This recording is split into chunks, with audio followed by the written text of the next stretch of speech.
May viral na namang Sampaguita girl. Sisiga-siga ang dalagita na nanuntok ng rider at ng bato pa ng buhangin sa Quezon City. Nasa frontline ng balitang yan si Ian Suyu, exclusive. Trending sa social media ang dalagitang nagtitinda ng sampagita sa Mindanao Avenue sa Quezon City. Bigla niya kasing sinuntok ang rider. Kapag ba yung sabi mo? Ayun o, yari ka ng ano. Sinuntok ka eh. Saglit na pumunta ang bata sa harapan ng motorsiklo. Huy. Makukulong ka dyan. Maya-maya, dumampot siya ng buhangin at ibinato sa rider at angkas na uploader ng video.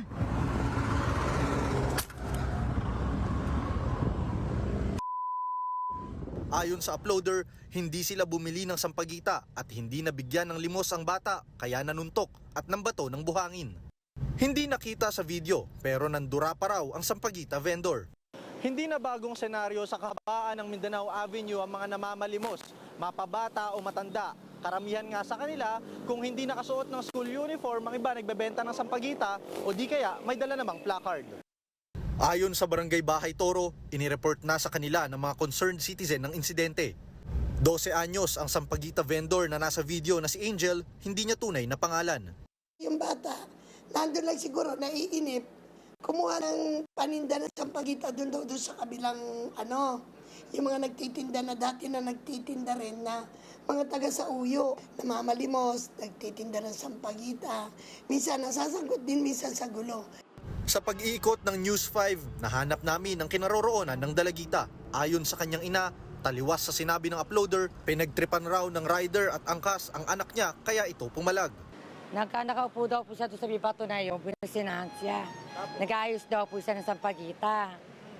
Ngayon, pinagtawanan daw po siya ng dalawa. Tumayo sa sinundan niya. Huli na po namin narinig yung sinabi siya ng Kuba at saka Badyaw. Doon ko na lang po siya narinig yung pagtawid namin. Gusto raw ng pamilya nila na makausap ang uploader ng video para ayusin ang gusot. Pinagbawalan na rin daw nilang magbenta sa kalsada si Angel. Ang DSWD naman nakikipagtulungan na sa Quezon City LGU para matulungan ang pamilya ng sampagita vendor at hindi na magtinda o mamalimos sa kalsada. Mahalaga iyan na malaman natin yung reason kung bakit the reason na nag-uudyok sa bata na pumunta sa lansangan at magbenta nga po. Kinakailangan i-address kasi natin yung root causes ng problema within the family na nagre-resulta nga po sa gantong activity.